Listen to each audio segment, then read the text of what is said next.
My name is Paul Trey Newman.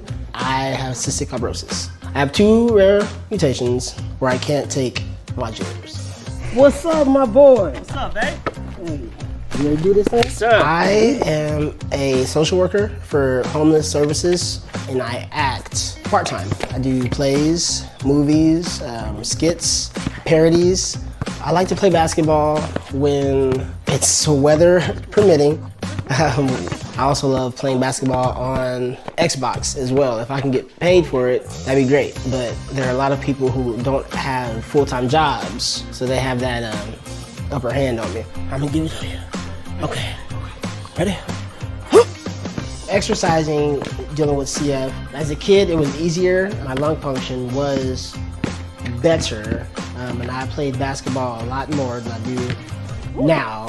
But as you get older, the buildup of mucus, that makes it harder to play or exercise for longer periods without having to stop or without, having to call.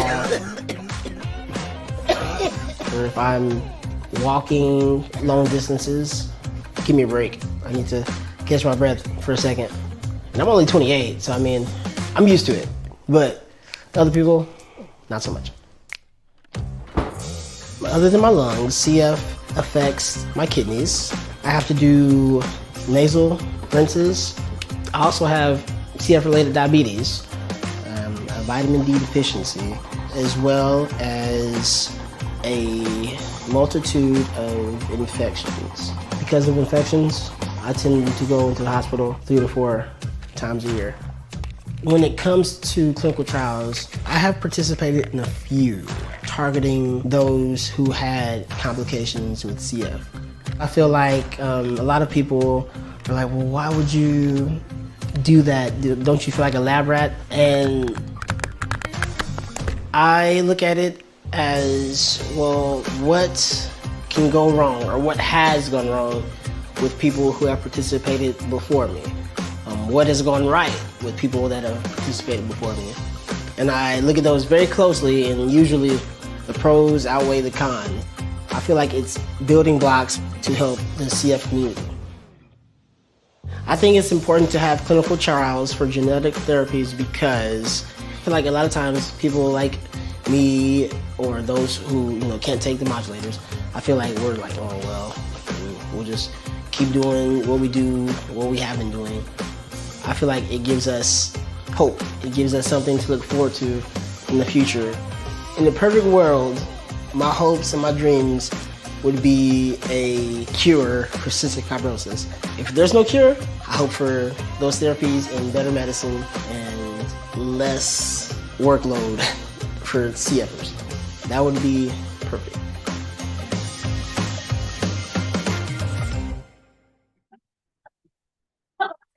Welcome to the 6th annual St. Patrick's Day Yellow Beer Chugging Contest. I'm Hannah Rose. I'm Katie Vance. Is everyone ready to sham, rock, and roll? Guys, the audience looks confused. Are you sure we're in the right place? Oh my goodness. Today's the wrong date. Okay, guys, I think we can turn this around. All right, let's try this again. Everyone, welcome to the 2023 annual meeting and volunteer appreciation event. Is that where we are? Yes. Vance and Allison Burry. We are the volunteer co-chairs of the Volunteer Engagement Committee for the Minnesota Dakotas Chapter Board. Thank you all for taking the time to be here tonight and celebrate a really phenomenal year for the Cystic Fibrosis Foundation. It's still been a challenging year following the pandemic, and we are really in awe of the resilience, commitment, and generosity of our CF community and its supporters, everyone here tonight. We continue to make so much progress in the fight against cystic fibrosis, and people living with CF are making milestones previously not possible. This disease is curable, and your efforts tonight are making a difference. We won't stop until it's done. Tonight, we are celebrating individuals, teams, and organizations that got us closer to finding the pot of goals and have a major impact for our chapter in 2022. We are so excited to be here hosting the annual meeting, a time for celebrating the successes from the past year and looking towards the exciting things to come for our mighty community. This evening, we will be presenting the awards for our 2022 annual meeting honorees, hearing from a local CF Care Center, and receiving an update on the foundation from Joe, our area director. So without further ado, we invite Joe to the podium to let the shenanigans begin.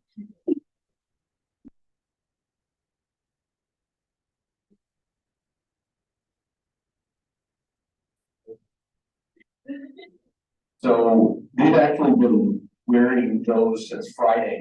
And we've had the video again since Friday. Well, a few days past St. Patty's Day, but I'm glad you guys are still in the mood here. Thank you so much. And thanks for bringing a little fun to this because we're here to celebrate. That's always the thing about these CF events is there's always two agendas. One of them is to celebrate the amazing progress, celebrate the amazing place where we are at right now. And after watching that video, you realize there's a changing face to CF. You know, it's even just the 10 years that I've been with the organization, the videos, the media that's being presented looks so different than it did 10 years ago. I mean, it's now about living with symptoms, right? And we were still laser focused on a cure, but so much of what we talk about is how do we improve upon symptoms, because we know that one of the challenges ahead of us is the aging CF population. Because what are we going to do? We have to take care of people in their 50s and 60s and 70s and 80s and beyond. And what an exciting place to be. It's a great problem to have, but I'm glad you guys are with us to help solve it. So we celebrate the extraordinary progress, but we also have to think about, like, you know, we still got to roll up our sleeves and keep working at this. You know, there's no community that puts their shoulder to the wheel better than this one. And I've seen that, and that's why I really fallen in love with this community, just because the dedication and, you know, everybody in this room and people that have loved ones with CF, I know you all have lots on your plate. And a lot of you have, you know, financial burdens at home because you're taking care of someone with a chronic illness. Yet people like you step up and do things for the common good, for the good of the entire community. And I'm always just completely floored by the fact that with everything on your plate, somehow you find it in your hearts to come on out, go to the walks, go to the gala, be generous, donate, and do what you do. So thank you for being here. And it's so great to be back in person because we've had the last 2 years of annual meetings, we've been virtual. This is a hell of a lot better. The beer's better in reality than this virtually. Right, girls? Yes. Okay, good. So we've been at this for 6 decades, and a lot of you in this room have been at it longer than me. Some, you know, close to 6 decades, right? And when you think back to 1955, when this foundation was established by, you know, I mean, frankly, some CF moms that were tired of watching their kids die, right? And thinking where we are now, and thinking where we can still go. It's just amazing. You know, 67 years into it, we didn't come this far to stop at modulators for 90%. No, we're going the full distance. When those mothers formed the foundation, they said we want to cure for cystic fibrosis, and that's exactly what we're going to do. And the commitment, the promise from the Cystic Fibrosis Foundation is that we will not stop until it's done. And you've heard that, and it's not a cliche, it's not empty words. I'm lucky enough in my position to be able to talk to a lot of the researchers, the doctors that are out in Bethesda, you know, the big brains. And the commitment is real, it's authentic. We will not stop until this thing is done. And even if we cured CF tomorrow, we would still have 40,000 people living with the disease, and we have to make sure that their specific needs are tended to and taken care of. And so this foundation needs legs. We need to keep going, and you guys are a key part of that. And this is playing out in chapters across the country, and everybody's pulling in the right direction. And it's amazing what this community can accomplish. So kind of the title of, we have somebody working the slide up here. There we go. Driven by your dreams. Now we're in the middle of a fundraising campaign called Driven by a Dream. But when you think about it, it almost goes without saying that we we have a dream that we want to cure CF. But let's focus on our dreams, you know, like the dreams of people with CF, the dreams that you have for your kid, if they have cystic fibrosis for your grandkid, and making sure that all those dreams are achieved, because this community is not defined by this disease. This community is going to be defined by the dreams and making them come true. And that's what inspires myself and all the team at the foundation office here in Minneapolis is your dreams inspire us, and we are going to push like hell to make sure that they come true for all of us. So driven by your dreams is kind of the theme of the talk tonight. Tanny, you want to get to the next slide? I'm gonna have to do a lot over my shoulder here. The advancements have just been amazing. We have, you know, I think some of you have seen some of the statistics. If you want to pull up the next slide, I think we dive into it a little bit. 53, the median life expectancy. Now we all know that's too little. That's too short. Who wants 53? However, I started with the foundation in 2013. That was 10 years ago. It was 38 when I started. So 15 years. And here's the thing with that 53 number, that does not account for the modulator treatments that are out there today, okay? We don't have that sample size yet because we haven't had that much data because the modulators are only going on probably year 10. So we fully expect that number to be way higher than 53. That's where it's at right now. And again, 15 years in the last 10 that I've been here, and for those of you that have been at this a lot longer than I have, you know, you probably saw a diagnosis of 19, 25. I mean, and so we're at 53, which is pretty amazing. The other really cool stat that you see up there, 40,000. For years and years and years, I've been saying 30,000, and the foundation's been saying 30,000. But when they actually looked at the registry, they found it was closer to 40,000. Counterintuitively, that's a really good thing. And what does that mean? It means that people are living longer. There's more people. Our population is growing, and that's a good thing. So 40,000 is the new number. 60% of people with CF are 18 and older. Again, this was something that probably around 2014, 15, we hit that 50% mark. Now it's 60%. Some of you remember when this was just a pediatric disease and it was treated like a pediatric disease. I know you're shaking your head, you're nodding here, Bill. We're way past that. This is a disease that affects all kinds of ages, all kinds of races, all kinds of different communities. And so 60% and growing. A couple of stats that aren't up there, which I just love, and this, it gives me shivers when I say this because it's even been, you know, a while since I've had this information, but every time I say it, lung transplantation. We have an expert in the room, and Dr. Jordan Dunnis, who's going to come up and say a couple words later. We would do between 250 to 275 a year in the CF community. Last year, 2022, 32. Think about it. Average 250 to 275. The data is all there. In the community this year, or I'm sorry, 2022, 32 lung transplants. It's a 10. What's happening is that all those people that their lung function was low enough to put them on a list, the lung function is increased and they're off the list. Now, if that's not like progress, I can't tell you what is. 32. And that number is probably going to keep shrinking. So, and the one that I always love to talk about is that the pregnancy rate has tripled. It has tripled in the last 5 years. And it's due to the modulators, it's due to Trikafta.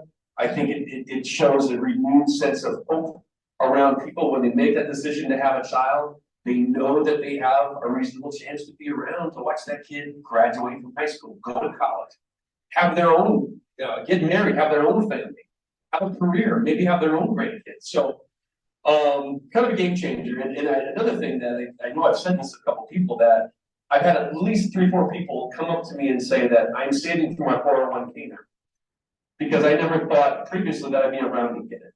So it's really been a game changer. And it all sounds wonderful, but a lot of the patients have struggled with it a little bit, because all of a sudden they've been given this extra, you know, how many years?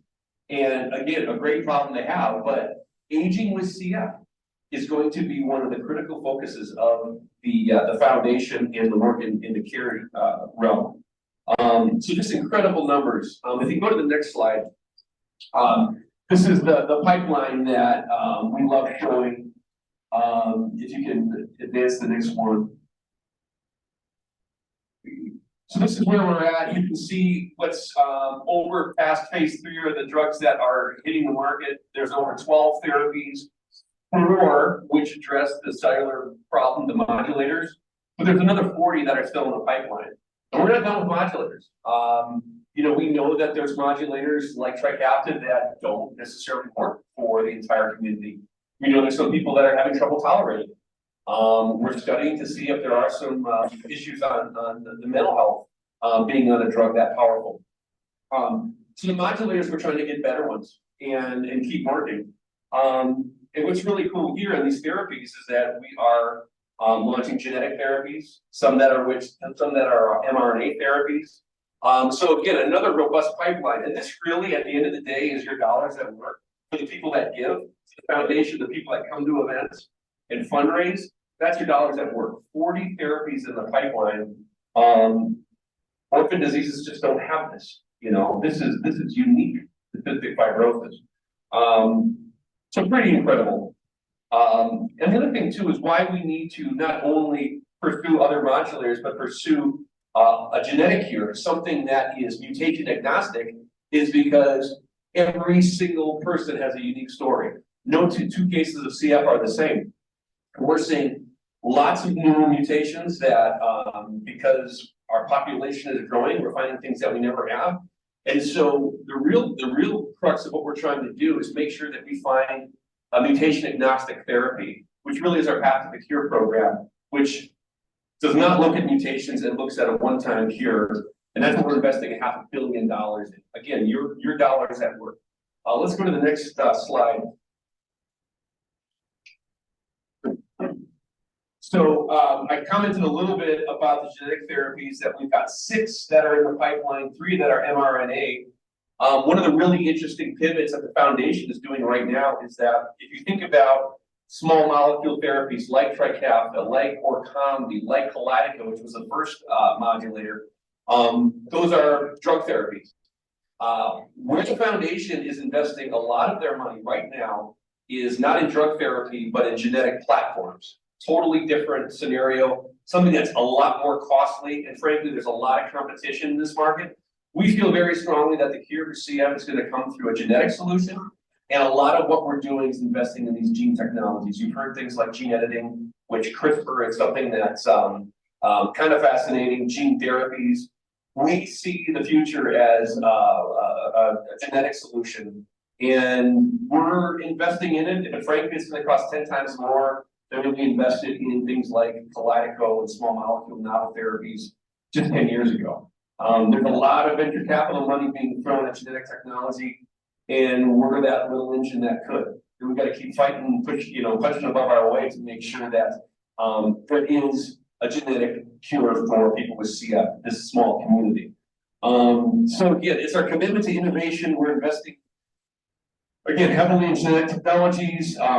We have a lab out in Massachusetts that we're bringing together people from academia, we're bringing together people from CF science, we're bringing people together from venture capital to build an ecosystem around this disease, because we're going to need that kind of focus to cure CF. Again, it's a rare disease, and so many people are doing much better. Again, not a big market for pharmaceutical companies, and we don't get the government funding. So again, we're kind of doing this on our own, and in essence, what we're going to do is we're going to build a company that's focused on cystic fibrosis. We're bringing in the best minds, the best science. We're investing in emerging technologies, kind of like we did 30 years ago when we started talking to Vertex, Aurora Biosciences at the time. It's like playing out again, but this time on the genetic realm, and it's exciting, and it's also really, really expensive. So if you can go to the next slide. So here's where we are currently with the modulators, and I talked to somebody earlier, I think it was, somebody just got on Trikafta, they turned 6, right over here, yes, thank you. Well, the good news is that we think by the end of next month, Trikafta will be approved for ages 2 through 5, which is, yes, you can certainly clap. And if you can read it up there, Kalydeco, which was the first modulator that came out, they're actually starting that in ages 4 months. So the idea is that if we can get babies on the modulators as soon as possible. Some of these symptoms that have been affecting this community forever might never develop, which is super exciting. So Trikafta, we expect ages 2 to 5 by next month. Orkambi got approved for 1 and up in the fall, and Kalydeco is available for 4 months and up. So, but like I said, we're not done with modulators. There's going to be better ones coming, bigger and better, with amplifiers. So pretty cool stuff. If you can go to the next slide. Here, not my expertise, but we have people in this room tonight that are experts in it. Like I said, Dr. Dunn is going to come up. Julie Christensen's going to come up. We are so fortunate to be in this state with what I think are the best care centers in the entire country, quite honestly. And yes, please clap. But I don't think I'm biased 1% when I say that. Just incredible, right now across the foundation, 130 care centers that are specific to this disease, 280 care teams. And like I said, we're going to be focusing on what does it mean to age with CF, which for a lot of you people that have been at this a long time, that's just got to sound like, well, that's a good problem to have, because we're actually talking about what does CF look like when you get into 60, 70, 80, how are we going to have grandkids? Super exciting stuff, but there's certainly some very serious things like CF diabetes. That is a huge concern, obviously. Genetic or GI issues, advanced lung disease. These are all very, very important. And I can guarantee you the foundation has a very sharp eye when focusing on these things.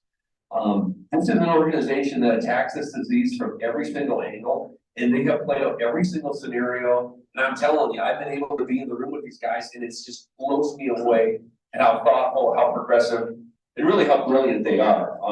So we're really looking forward to hearing from representatives from our 2 just fine care centers right here in the Twin Cities. So thank you both for coming. If we can go to the next slide. So our community, again, what's the secret sauce? Why cystic fibrosis? Why are we at the cusp of curing this thing? It's the community, and it sounds cliche, but it's the God's honest truth. I mean, it's the one thing that I've known in the 10 years. The reason that we're at where we're at is because of you. It's because of this community. It's resilient. It, again, punches above its weight. It's been doing it for years, and it still does. And the reason we're sitting at the doorstep is because of you. That's the secret sauce is the community. And but we're finding the community is really getting bigger and it's expanding. And we've also found that we haven't been necessarily that receptive to certain communities. Communities of color are disproportionately represented in the rare and nonsense mutation side of things. It is carrying a lot tougher mutations for us to address. In fact, there's scenarios where we have to expand the testing at birth because we have had some people of color that have gone in and they look at the child, they say, well, it can't be CF because your baby is Black or your baby's Hispanic. At one time, this was like a white disease, this was a pediatric disease, and we're finding mutations that we never have. So we've actually had to work to expand the testing at birth to make sure that we can pick up more and more mutations. But we have actually renewed our commitment to these communities that have been underrepresented and quite honestly have not had the outcomes of the white community. And it's a big initiative. We want to make sure that when we say until it's done for 100% of people, it's 100%. It's every single case. So that's been kind of exciting. Really cool is that we're up to is that the bell that put me on? I'm going to keep going. The news is just too good. We are close to pre-pandemic fundraising levels. And so last year in 2022, nationwide, we generated 113 million. I think the number's actually gone up since then, but 115 million, which is getting close to what we did in 2019 and before. And that is incredibly gratifying because one of the things that we're seeing is that with these increased outcomes and this new lease on this disease, you can imagine that families aren't jumping in with both feet like they were 20, 30 years ago when it was like, oh my God, I got to save my kid's life. The diagnosis is much different. And therefore, we still have to instill the urgency. And quite honestly, there were a lot of people that when Trikafta came, They kind of saw it as a time to maybe tap out and pull back. Totally understand. I would have done the same thing because, fatigue definitely sets in with this fundraising. But I'm here to say, okay, we're 2 years into it. Tri-Caps is wonderful, but we still haven't gotten there. So we still got to keep pushing and we got to keep raising money. And for those of you, take a breather, get back on this train because we're going to cure genetic disease. In the chapter locally, we raised just under $3 million, and I think typically we're around 3.2 to 3.4. So we're getting close locally to hitting our fundraising levels pre-pandemic. So very gratifying. Rose Up, which is a fundraising platform that is completely driven by people with CF. It started very, very small. Last year we did over 700,000. That's just people with CF, just fundraising however they see fit. And I really got to credit Martha Garvey, who took our program from like $600 to like, 16,000. So I give a lot of props to Martha for really taking that. And we're very excited to have Martha in our chapter. She came on in July. I don't know if she's here. I think she's running the video on the back end. Martha is a person with cystic fibrosis, and the great thing, one of the silver linings from the pandemic and the switch to the virtual workspace is that we actually can hire people with CF to work because so much of the work we do is virtual, like a lot of you guys do. It's the same thing with cystic fibrosis. So why wouldn't you want a content expert in your chapter? And that's what we did, and it's been one of the great developments that we've had in our chapter to actually have the people that we're serving really be the voice and help drive the conversation, make sure we're on the right path. And so that was an exciting development for our chapter. Nationwide, the chair of our board of trustees is Casey White. Casey White is CF. For the first time, we have a chair for our national board of trustees that has cystic fibrosis. And when you think about it, no shit, right? I mean, why wouldn't you put that person on top? And sorry, but 100%, like, of course, and so the biggest asset that we have is our CF community, because that's where we're going to be pulling from when we talk about care and we talk about how to fundraise. It's going to be driven by people with CF, and I'm so glad that we're upon this right now. And I really encourage every chapter to make sure they have somebody with CF in their chapter, because you can do it. Advocacy, something that this community has been really, really strong on for years and years. We got two really big things in front of us right now. One of them is the Pasteur Act. And for a lot of you who don't know, there hasn't been a new antibiotic, a new antimicrobial drug to treat antimicrobial resistance in probably 20 years. And because there's no money in it. If you take your kid, you go in to get your drops for your kid, which I just did. It costs you $5 at Walgreens. It's ridiculous. There's no money to be made in antibiotics, and we need them. Not just in the CF community, we need them in communities. You're just an ACL tear away from surgery and needing that antibiotic, and it's a real problem. Wired magazine just did an entire article about it. CF is leading the way to make sure that we are somehow incentivizing industry, incentivizing pharmaceuticals to develop new antibiotics because we need them. And so we run Capitol Hill last month, vociferously advocating for new antibiotics and to figure out a common sense way to address them. And the other big thing is the cocaine accumulators. And I know a lot of families here are dealing with that. And we're on it. In a nutshell, insurance companies are not allowing some of the in essence manufacturer rebates that you get from the drug companies to be used towards pocket maximums, and we think that's wrong. We think it's double dipping. Copay or accumulator programs have been banned in 16 states. We just put legislation up in North Dakota, so we're going to be involved there, and we hope to be involved here in Minnesota if someone can introduce a bill to ban accumulators.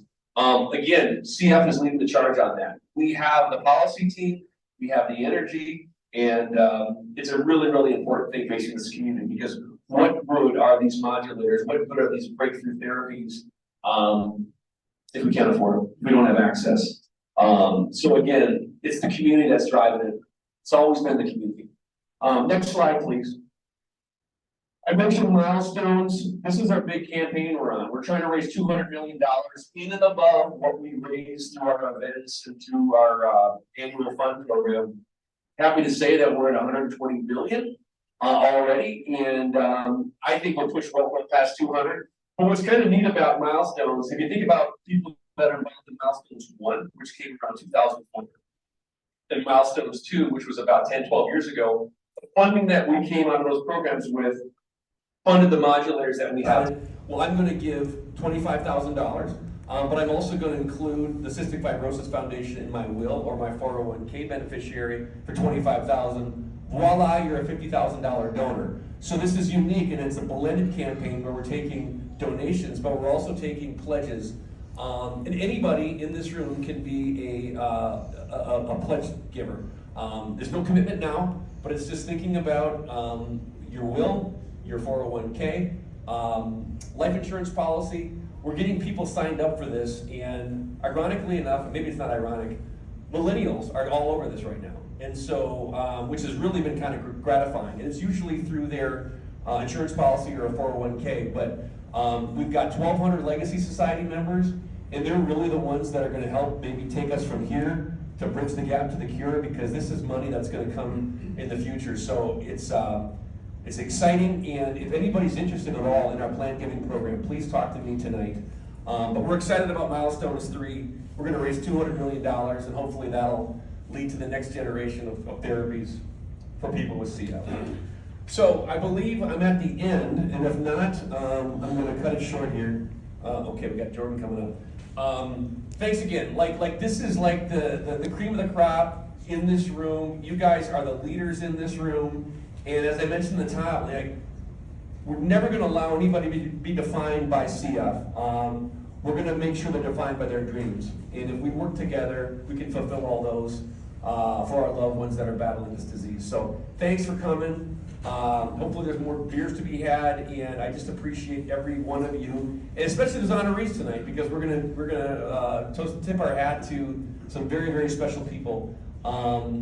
I guess without further ado, I'm gonna bring up Dr. Dunnitz. Jordan, I'm not sure what you're gonna talk about, but I know it's gonna be good.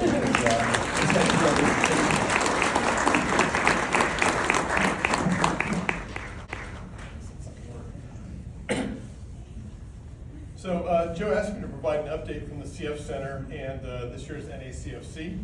I assembled my usual 60-minute presentation. Joe said it looked great, but I have 5 minutes. So I just need to edit out the least important 55 minutes of material. So here's my 5 minutes.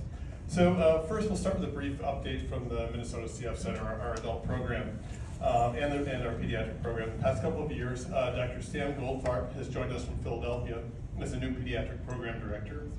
In addition, we've hired 2 new adult pulmonologists, Dr. Kathleen Mahan and Dr. Sarah Keel. Dr. Mahan completed a residency at Hennepin County Medical Center and her pulmonary critical care fellowship with us at the University of Minnesota. During her fellowship, she did research on Pseudomonas from CF patients. Dr. Keel completed her residency at the University of Minnesota and then completed her fellowship focused on care of CF patients before and after lung transplant at the well-regarded CF and Transplant Center at the University of Pittsburgh. We're really excited to have Dr. Mahan and Dr. Keel on our team. Dr. Mahan and Dr. Keel have both been awarded CF Foundation PACE Awards to further develop their expertise in CF care and develop skill in leadership and quality improvement as future leaders of our CF program. So they are our future as we get old. Their first initiatives would be to develop a CF newsletter for patients and strengthen the transition program from the pediatric to adult programs to reduce the anxiety and stress sometimes associated with that transition. So, on to NACFC. NACFC was in Philadelphia this year. It was great to be back together, the first in-person meeting since COVID. While we're apart, the CF scientific community has made amazing progress. While there are many interesting topics covered this year, I'm going to focus on infections and CFTR correction. One of the great challenges in CF, and more globally, as Joe mentioned, is the increasing resistance of bacteria to the available antibiotics. While we're seeing fewer exacerbations with the success of modulators, infections still take a toll on people with CF. While there are a number of different classes of antibiotics currently available, many of them are similar enough that once a bacteria becomes resistant to one antibiotic, they quickly become resistant to most antibiotics. The CF Foundation has made vast investments in identifying new approaches to the management of infection. With Foundation support, the CF scientific community is studying a number of compounds that work with an entirely different mechanism than currently available antibiotics, agents such as gallium and nitric oxide, that might overcome the issues of the broad spread resistance. There's also a great deal of work in phage. We're all familiar with the problem viruses cause, anything from the common cold to the flu to COVID. These are viruses that infect humans. In fact, there are viruses that infect bacteria, and these are called phages. There are a number of initiatives to modify these phages, these virus bacteria, so viruses that infect bacteria. There are a number of initiatives to modify the phages so that they'll either kill the bacteria or alter the bacteria so they become more sensitive to standard antibiotics. So we can use these phages to actually get rid of infections. There are currently clinical trials in people with CF to study gallium, nitric oxide, and phage. So in all three of these agents, there are trials currently going on. First, small trials, but over time they will expand onto modulators. This is truly a medical miracle. I can't think of any disease state that has made the progress that we have in CF in the past 50 years, and particularly in the past decade. I mean, while I take care of mostly CF and transplant, I have an awareness of what my colleagues do. And there is no disease state, no condition that I can think of that has made the kind of progress that CF has made with the guidance of the Foundation and the help of all of you and the dedication of all our patients who have been involved in trials. The original TRICAPTA study lasted only a few months. They continued to monitor the study participants for another 144 weeks. They found that the improvement in lung function and symptoms was maintained for the duration of the study, something I think many of you can attest to from your own experience. While we were thrilled with the improvement in lung function and symptoms with TRICAPTA, we also wanted to know if we could reduce the burden of treatment for people with CF. The SIMPLIFY study examined whether or not CF patients on TRICAPTA could safely stop pulmozyme or hypertonic saline.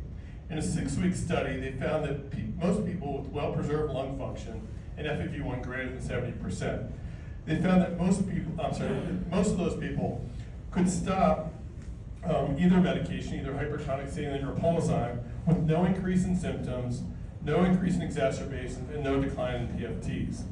We're still waiting for the results in folks with lower lung function, but what this means is with TRICAPTA, we can lower that burden of care that people with CF have to endure, all that work that everyone has to do each day. We can make it just a little bit easier and in a safe way. While TRICAPTA has been a miracle drug for many, there are patients who are not eligible, who did not respond, or who don't tolerate the medication due to side effects. TRICAPTA is designed to fix the CFTR protein, but for some people with CF, there's no protein to correct. They will need correction further up the chain, either RNA or DNA, genetic therapies, as Joe was mentioning. These will likely apply to TRICAPTA patients as well, so although we're designing them for the people that can't use TRICAPTA, they'll actually probably work for everyone and eventually be actually the cure. There are many challenges to gene therapy. Do you try to correct the old gene, or do you try to replace it with a new one? How do you get the RNA or DNA into the cell? How do you target the correct cells? How do you bypass the immune response to these new agents that you're putting in? There are labs all around the country and indeed all around the world making remarkable progress in all these questions. While some of this work is still at the level of cell culture and small animals, there are small, early phase trials that have started to evaluate safety and efficacy of RNA and DNA therapy in people with CF. So we actually have moved some of these trials to people, beginning to look at are they safe and do they work. This is the first step to approving drugs. But it's a marathon, not a sprint. But the ideas and accomplishments presented in NACFC were remarkable. It's really mind-boggling science that would have sounded like science fiction just a few years ago. There are so many brilliant scientists with so many great ideas that I'm more optimistic than ever that CF is going to stand for a cure found. Thank you.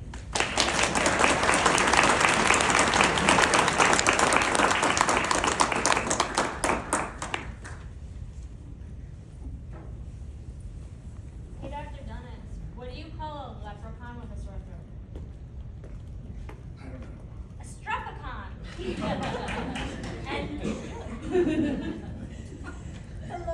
just want to thank all you guys for being here. It's so excited to be back in person again, and I am a people person, so I love this virtual. I tend to fall asleep.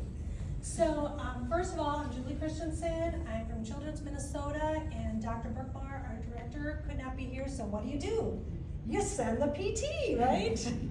So there's so many things that we've learned about tonight about research and all this exciting stuff going on. But there's so much more to the CF Foundation than just the research stuff. And not that the research stuff is not anything, because we need that. But there's so much more than you guys would ever believe. You have CF teams that are made of many, many people that are there supporting the kids and the adults and working on transitions and mental health issues. And the CF Foundation is supporting every single one of us. So besides research, there's so many other things that are out there. I have been at Children's for 30 years, and I have actually been able to be part of some of the big changes with CF from the team level because of the dollars from the foundation. It is so exciting to know that even PT, which was not very involved, the first conferences that I went to now having our own sessions, doing multiple educations with endocrinologists and dietitians, so we're really, really working together more as a team. So one of the programs that I truly am fond of is, it's a mentor program. And this mentor program is designed to take team players from our CF teams and take the mentors and match them up with an apprentice from another CF center. And they do a lot of work on trying to make sure the CF centers are very similar. So with this mentor program, the mentor goes and usually virtually or whatever meets with the apprentice, but the apprentice through dollars from the foundation is allowed to go to the CF center with their mentor and actually spend a day or two actually working and learning their teams, what their staff does, and how their CF clinic works. And I think for quality of care, I think it's a big deal to take us that know so much information and help those that are afraid to go out and step out. I have been a mentor for over 12 years, and I have learned enough from my CF apprentice to keep me going too. So it's a win-win situation on both. It's been really hard being totally virtual because you don't get that same feeling. So hopefully this year we'll be able to be back. But this mentor program is not just for PT. It includes dietitians, respiratory care therapists, mental health coordinators, primary care doctors, social workers, pharmacists, pharmacy techs, research coordinators, and your center directors. So these mentor programs, in fact, I think PT is probably one of the last mentor programs to be put in because of the growth of PT, but your other parts of the team players are really being educated because of this. The other thing that really affected me was that they have a grant now for physical therapists to add, to write up your own grant about how your CF center is going to add a physical therapist to your team. Because physical therapy isn't one of the required people to be on the team. When you've got CF, you need to see the dietitian, you need to see the social worker, you need to see the doctor, and you need to see the respiratory therapist. But there's so much more education about PT and what is needed for that. And I mean, how many of us in the room have actually needed PT? When you're dealing with CF and you're dealing with a rib cage and breathing dynamics, there's so many other things there. So with this mentor program, there ends up being that you do the grant, and the grant helps fund to actually have a physical therapist be part of your CF team and actually in clinic. We had some barriers with being virtual with every clinic, but in general, this is such a great thing that we're able to do. We're hoping that someday the foundation opens it up that you are required to see a PT every year, just like you are an RT and everybody else.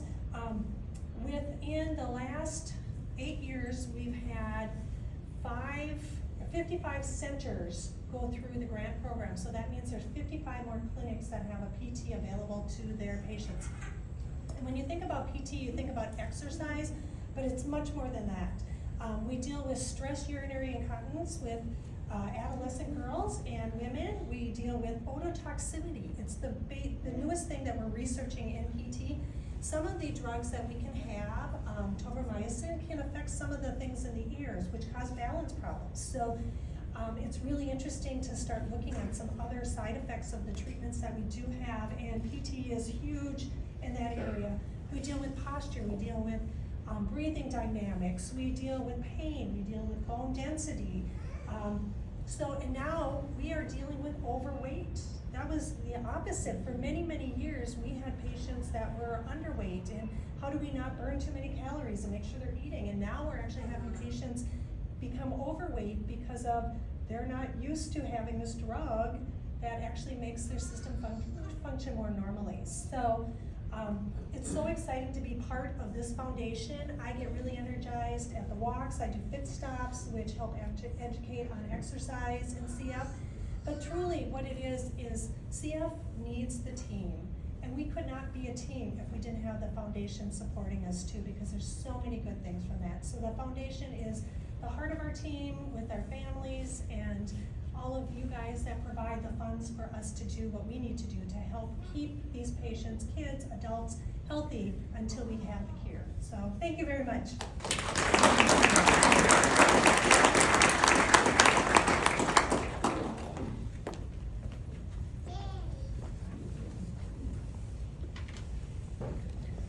Well, thank you to Joe and Jordan and Julie. You are truly all lucky charms and making such a difference in the lives of people living with cystic fibrosis. And the advances our community has made over the years is a direct result of everyone's hard work. Next, we are presenting our annual meeting honorees. These awards honor members of our community that consistently go above and beyond to help find a cure for cystic fibrosis. These individuals are like a four-leaf clover. They're hard to find and lucky to have. They embody the definition of teammate. They're fighters, parents, fundraisers, volunteers, champions, all on behalf of the CF community. Each awardee has their own approach to bettering our community. Not only for their family and friends, but for the entire, everyone affected by cystic fibrosis. So to get us started tonight, please welcome Libby Salmon, our Associate Executive Director, to present our first award.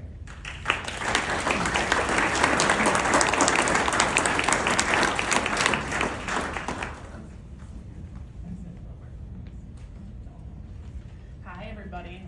I'm Libby. Can everybody hear me through this? Up a little bit closer, there we go.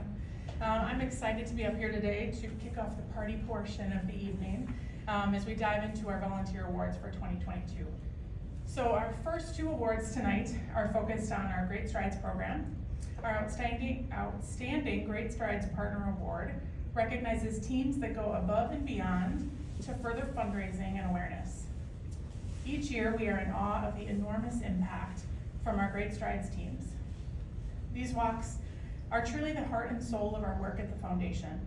The teams that fundraise and walk on behalf of their loved ones living with CF are a reminder of what is possible when we come together to fight for a cure. Our first Great Strides Partner Award is presented to Team Rasquatch. Where are they? Raise your hands up.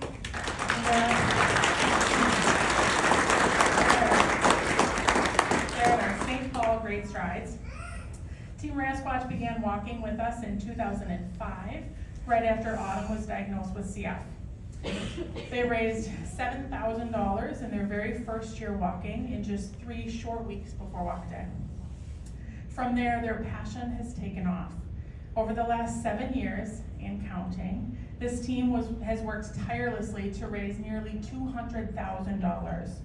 The team is led by Autumn's Aunt Jen and fueled by the fundraising opportunities that Gloria, Craig, Tammy, and the entire family rallies around every year. Their fundraising is nonstop all year long. They're constantly involved in small events and fundraising opportunities, from craft shows to mum sales in the fall and brat stands in the summer months. Team Rasquatch embodies the passion, dedication, and commitment to the cure that this community thrives off of year in and year out. Here to accept this award are Craig, Gloria, and Tammy.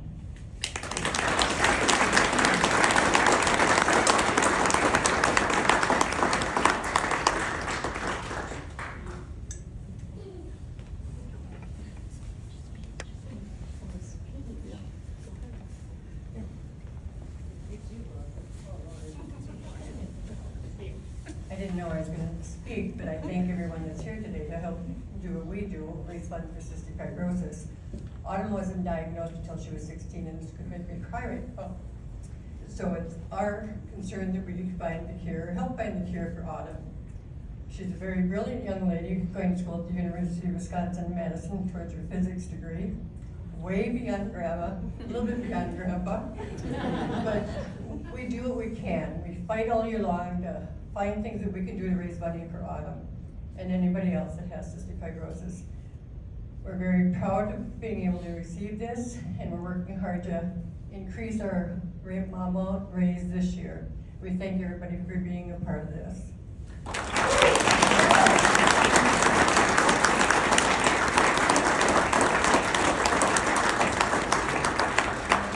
Next up is Amanda Wagner. And she's got another Great Strides Award. Hi, I'm Amanda. So our second Great Strides Partner Award recipient is A Ray of Hope for Martha. This team first got involved with the CF Foundation Great Strides Walk in the mid-1990s after Darla and Rusty's son and daughter were both diagnosed with CF. Back then, fundraising was largely conducted through door-to-door donations and letter campaigns. At first, Darla felt awkward asking friends and family for donations, but her mindset changed when her uncle mailed a check with a Post-it note attached that read, "I never know what to do for you. Thank you for giving me a way to help." Darla and her team, A Ray of Hope for Martha, have been a staple team at the St. Paul Walk, and we are unbelievably grateful for their support. You can go to the next slide. Please help me in welcoming Darla to the podium to accept this award.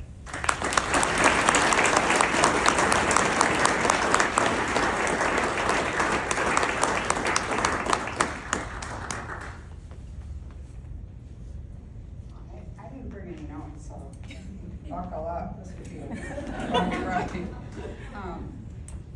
I just think this is really wonderful. Our team is made up of a wonderful group of friends and family that always show up to support Martha and to support the CF Foundation's mission to improve the quality of life for people with CF. So I'm really pleased that our team members are being recognized tonight for their ongoing commitment to the cause. It goes without saying that this is a team award, but I think we should make it fun. I think our team members on A Ray of Hope for Martha should use this as a kind of like a traveling trophy and take a photo with the award that they played a part in and post it on your social media. Let's bring more awareness to CF, to Great Strides, and let's build our team even bigger and stronger because we aren't done yet. And I do want to say something about my uncle with a sweet little note on the check that he mailed. I'm from a Scandinavian family, and I didn't provide my uncle's name. I didn't know if Amanda could say it with a straight face. Most people can't. He made you smile, and he had a name that made you smile. His name was Obi. It gets better. His last name was Hovey, so the kindest man ever. And I just want to say that, of course, we're appreciative of big donors who can throw a lot of money into medical research. But I think it's just as important on a grassroots level that we go out there and look for the kind-hearted Uncle Holy Hovies in your life and bring them into the fold. Teach them about CF and whether they can donate $5 or $500. Invite them to be part of the CF community, and let's cure this thing already.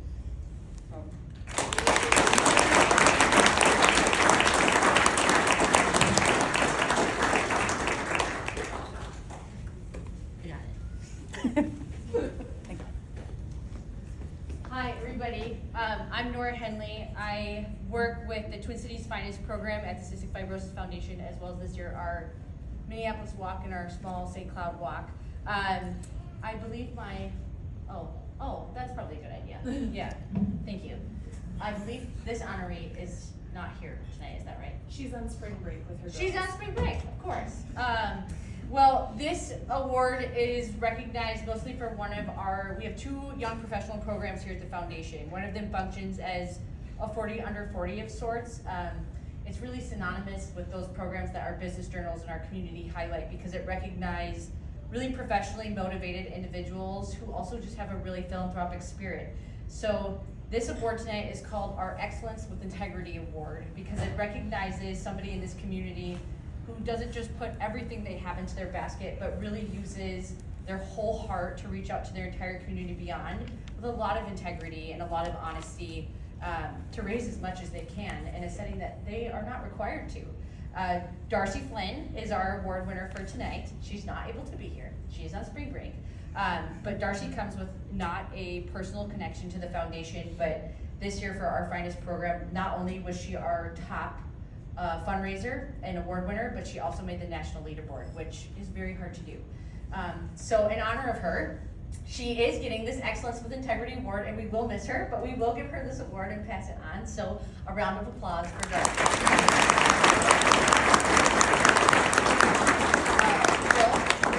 Back up for this. Okay, excuse me.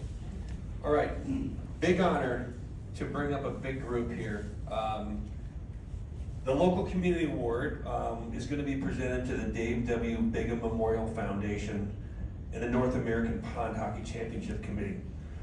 Last year, they donated $100,000, from the proceeds of the Pond Hockey Championships. In fact, these committed and driven heroes from the DWB Memorial Foundation have donated over $1.9 million to local charities over the last 10 years. Through their Golf for Big Z and Pond Hockey with the Heart events, they have built an enduring philanthropic legacy here in the Twin Cities, and their generosity has benefited many people in need. The Minnesota CF community is forever grateful for their efforts and commitment. Accepting the award, I'm going to bring up a bunch of people here on behalf of the DWB Foundation and Hockey with the Heart. JD, Craig, Jay, Steve, Jenny, Lois, Kent, come on all up, please.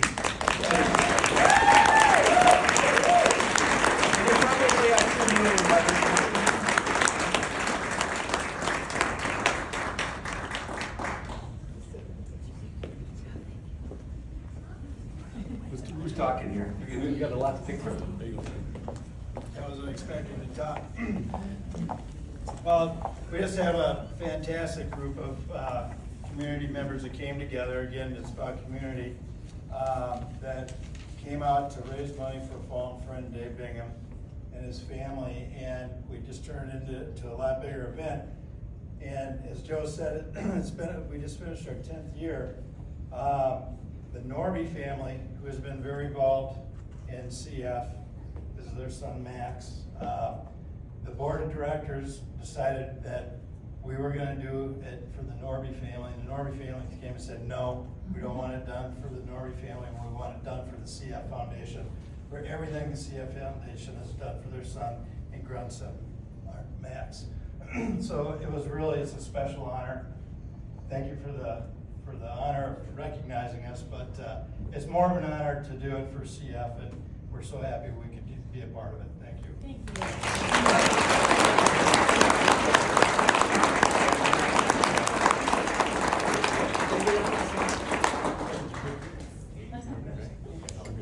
All right, thank you so much.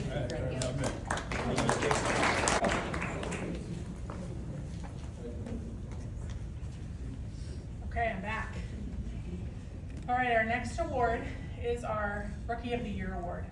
This award is presented to a first-time team or family who has jumped in and gotten involved in multiple events, going above and beyond to support the mission to cure CF. So let me tell you a little bit about the Doyle family. They are a force. After their daughter's diagnosis this past year, this family seized the opportunity to get involved in a big way. Just weeks after their newborn's diagnosis, the Doyles signed up for their local Great Strides event in St. Paul, rallied over 50 people to join them on walk day, and raised over $11,000 in their very first year, and really just their very first few weeks of walking. After the walk in May, Gareth and Madison brainstormed a way to have a big impact doing what they love, and they're planning a golf tournament event with sponsorships and golfers this coming fall. During these fundraising discussions, The Doyles also assembled their family and friends to put together a table at our Breath of Life Gala last October.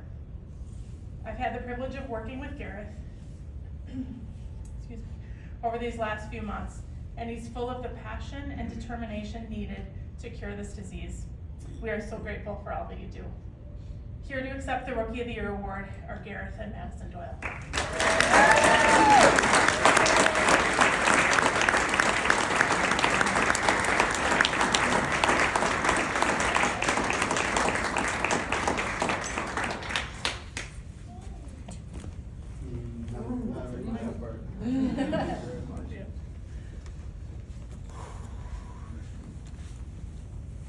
We're very lucky. We've got an amazing support system, and a beautiful daughter, Murphy, she's kicking butt and keeping us on our toes. So we're just, the CF community and everybody at the foundation has been amazing, and it was, like I said, we're lucky to be a part of a community we had no intention of ever being a part of, and we've been welcomed with open arms, and we cannot thank the support system and the foundation enough for doing what they do, and the people who came before Murphy.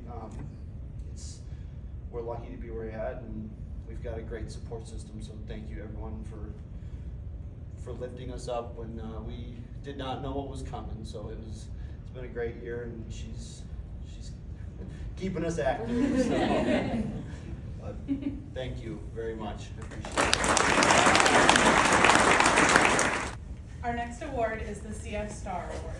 This award is presented to an individual living with cystic fibrosis who furthers the mission of the foundation as a leader and as an advocate. We could not think of someone who fits this description more than this year's winner, Phil Ryder. Phil and his family have been a cornerstone family at the Rochester Walk for all of Phil's life. Once he became an adult, he kept his family tradition alive and grew involvement by engaging his personal and professional networks. This has led to incredible fundraising and awareness in his community. We couldn't be more grateful for Phil's presence as a leader in our chapter, and we are honored to present him with the annual CF Star Award. Congratulations and thank you, Phil.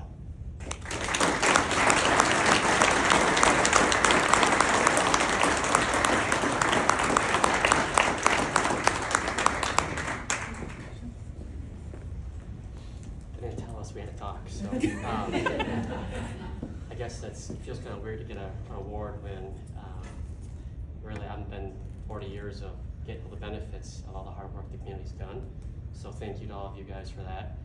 Also, would be remiss if I didn't thank my mom and aunt, Mary Ellen and Marlene, for helping us get the CF Walk started in Rochester. We were debating what year it was exactly. We think it's 1993, but so it's grown a lot since then. And also, I'd like to thank my Uncle Bob. He was the big fundraiser well before I even thought about all the fundraising efforts. So he really set a good example, and I appreciate all the hard work he's done over the years. So thank you.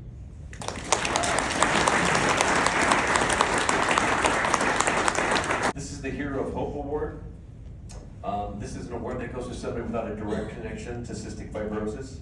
I am pleased to announce that Jane Maurer is the 2022 recipient of the Hero of Hope Award.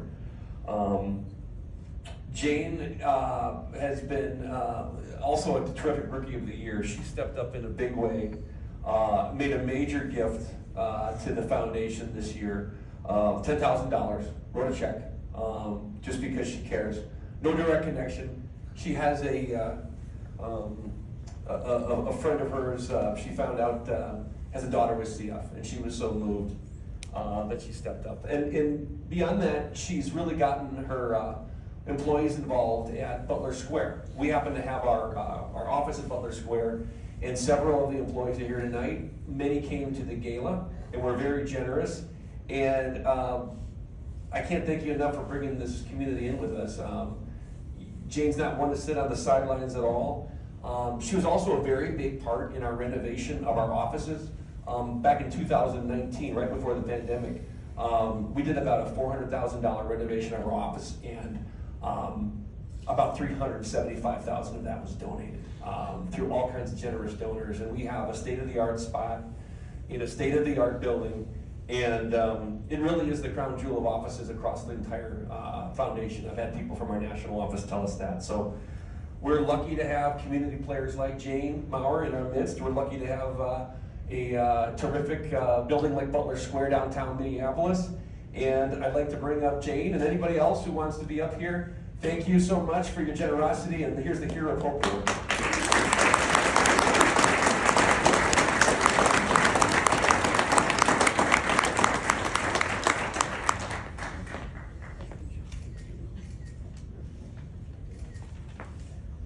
Thank you, Joe. It is with a very warm heart I accept the 2023 Hero of Hope Award. The award, as I understand it, is presented annually to an individual or organization without direct connection to cystic fibrosis. I do not have direct family connection to cystic fibrosis. However, during the past several years, I have learned about the disease and the amazing journey over a very short time period that the foundation has had and continues to have, working with and funding focused research in the medical and pharmaceutical community. Because of the progress in medical research and drug development, people with cystic fibrosis are living longer lives, and we've heard those stories all night tonight, which is nothing short of fantastic. Congratulations, wishing you all continued success. I am very honored to accept the 2023 Hero of Hope Award. Thank you very much. And many members of my Butler Square team are here tonight. So if they'd like to stand up, that would be wonderful, because the foundation knows all of them and receives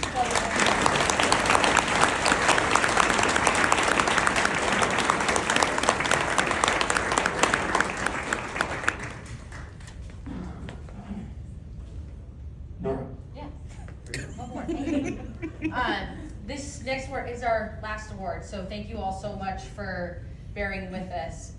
When the Doyles were up here, it made me think of something that I had a mom in a rare disease community tell me a long time ago, which was that when you join a rare disease community, you're joining a club that you didn't ask to join. And it requires something of you that you didn't sign up for nor agree to. And it's amazing to have a group of people and a foundation that are here to welcome you to that club, which is a funny welcome, and really be a part of that process with you.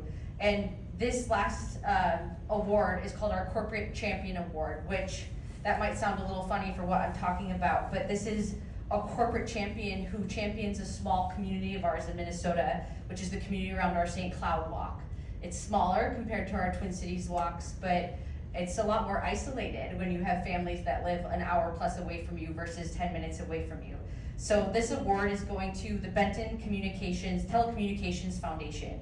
They've been a dedicated partner to our chapter since 2018, and located just north of St. Cloud. They've partnered with us with a substantial $20,000 grant for 5 years now.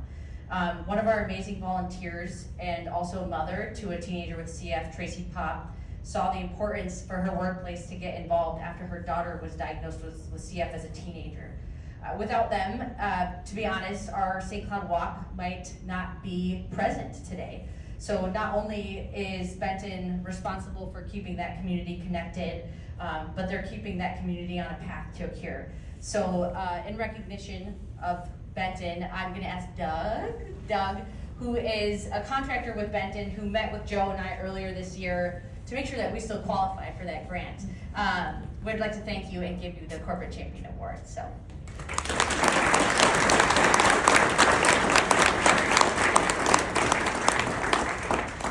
I don't have a lot to say, but I'm grateful for the chance to be here and represent Benton, the fine folks there, the chair and the board of that organization that is part of this. I'm sure they'd love to be here. I appreciate being invited, a chance to come to this great venue. But in my work representing Benton and as a liaison between Benton and CF, I had the chance to come down to their office and meet with Nora and Joe, and I just said I was so impressed in that experience. They took a great deal of time and just very professionally met with me, took a great deal of time, and I was mesmerized by that conversation to hear how this organization operates and how unique it is. And so it's very refreshing. And so just want to thank you for that opportunity to know you guys and to represent them. And on behalf of Ben, thank you for this. So. Thank you.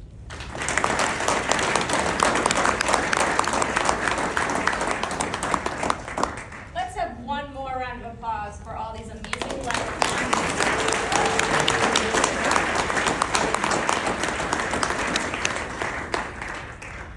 thank you for everything that all of you do to help us make CF stand for Cure Found. We want to thank everyone who joined us in person tonight and virtually.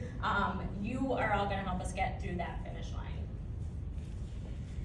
As the top supporters in your chapter, I know that I learned something tonight. I learned a lot of things tonight, actually, and one of the biggest things what we've heard today is spreading awareness is one of the best things that we can do, the people here in this room, to get cystic fibrosis and CF closer to standing for Cure Found. And we're asking you all to recommit for this year, for 2023, and for going forward. We need to keep our momentum and get involved and invest in the mission and what Joe talked about and the inspiring progress that's been done and also what's ahead.